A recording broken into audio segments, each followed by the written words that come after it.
Hey y'all, I wanted to make a recap and pickup video of the Southeast Game Exchange, which happened this past weekend at Greenville, South Carolina at the Convention Center. This is the fourth event that has been run by Austin and his family and staff, and they're really awesome, so thank you very much. First, let's start off with our pickups, and I didn't get that much stuff. My fiance and I already have a large collection, so just a few key pieces that we need here and there. I'm just gonna ramble throughout this video, but it's totally fine. I can do whatever I want. Alright, so let's start with the first thing that I purchased, which is Slalom for the NES. It's complete, CIB, and you might be like, why do I want this? Well, first of all, I've been looking for the box for a while. Like, we already have the cart and apparently an extra manual, I think. But I love the box art, especially the Slalom booty. Like, if you play the game and look at the sprite, like, all you see is that peach. So I just needed this, and like I said, I've been looking for it for a while, and it's actually quite hard to find the actual box. Like, a lot of people do those reproduction, remake boxes. It has like this hang tag thing torn off a little bit. Let's see. Oh boy. Alright. The actual game looks alright. Okay. And is there another manual in here? Or maybe, oh, that was the manual. Why was it taken out? I think somebody wanted to make a manuals pickup video. Oh well. Alright, anyway. So that's that. I think I paid a decent price. I got it from the Video Game Cavern, which is a local video game retro and current gen store. And it's in Taylor, South Carolina. If you haven't been there, definitely check it out. All the staff is awesome. Love that place. Alright, so the big one is, in case you couldn't tell from the Oast we're listening to, Musha Aleste. Complete. It's the real deal. So there's kind of like a story behind this. I want to say, like, alright, obviously this is worth a lot of money. And video game collecting, on the other hand, it is a little bit of bullshit, let's face it. Like, okay, so where do I start with this story? Let's start with, before the event, an attendee posted on the event Facebook group a picture of Musha they wanted to trade and some other game, and they're trying to complete their NES collection. So that's cool. I'm like, yeah, I'm interested in this. And they said they're looking to complete their NES collection. I'm like, well, I don't really have any duplicates to trade right now, so I just let it be. After being at the event for a while, I guess the guy traded his Musha for, he got the Flintstones Dinosaur Peak for NES from these vendors at the convention, and he left the Musha with them.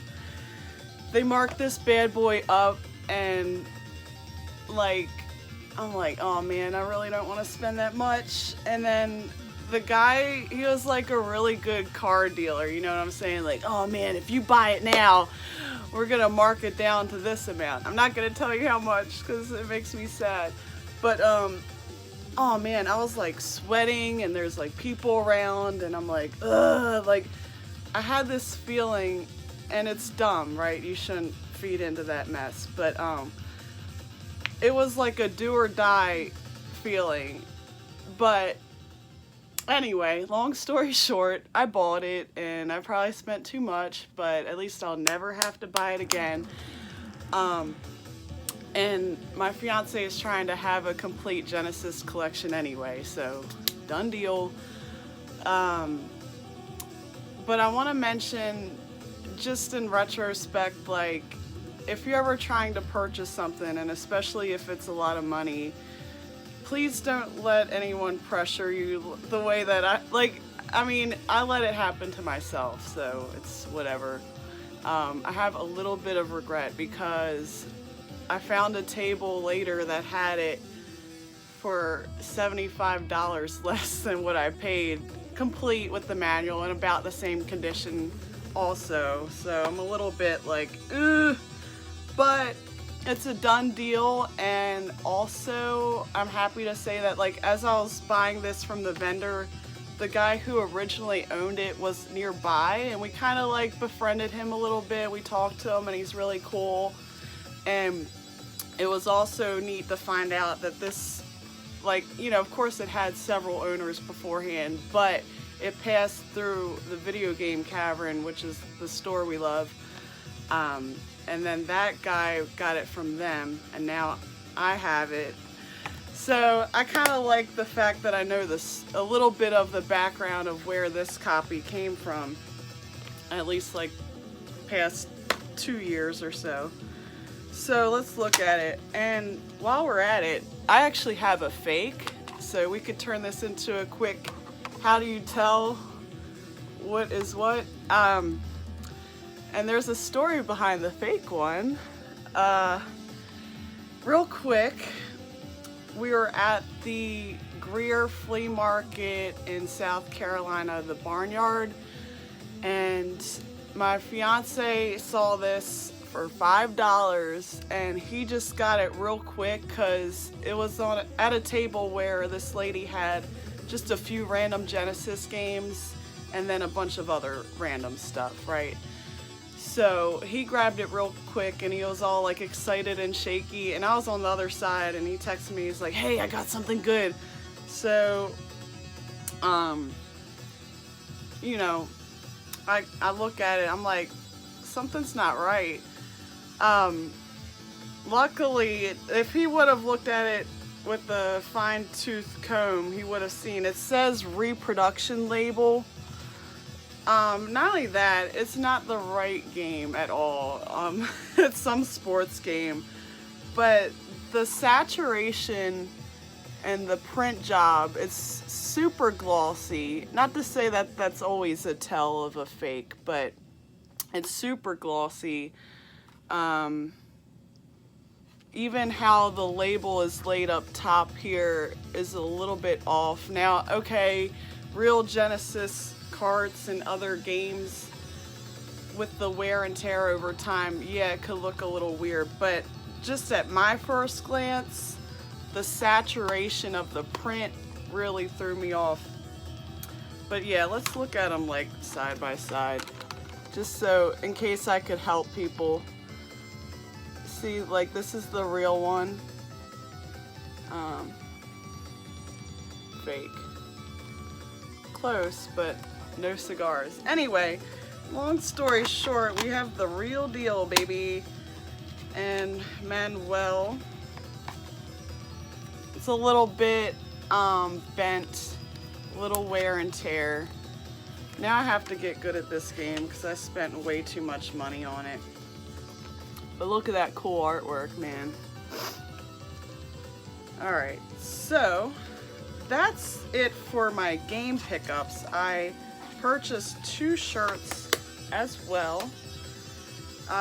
This is an awesome Wily Castle shirt wraparound, and it was done by Studio Pen Pen. Studio Pen Pen, look it up. Really cool, like, custom shirts and prints, and they do like mouse pads and stuff like that too. All sorts of cutesy games, like I think there are some like Yoshi's Island designs and things like that, and it's kind of cute. So I painted this pumpkin several years ago. I love to paint like video game inspired pumpkins any time of the year, but you know, mainly for fall, and it's like the same Mega Man 6 castle. I love the colors and the claw and the bone sticking up much resembles a ham bone, so you know I'm about that. So, lastly, the thing I got, after the 4 years of me going, I got this shirt of the, like, official logo, I guess, or one of the official Southeast Game Exchange logos. I should have bought more shirts, but honestly, it was like, it was the last day, Sunday, at almost 4 o'clock when they're wrapping up, so I was like, in a hurry, I'm like, let me just get this, so finally got it, and maybe I'll buy more next year.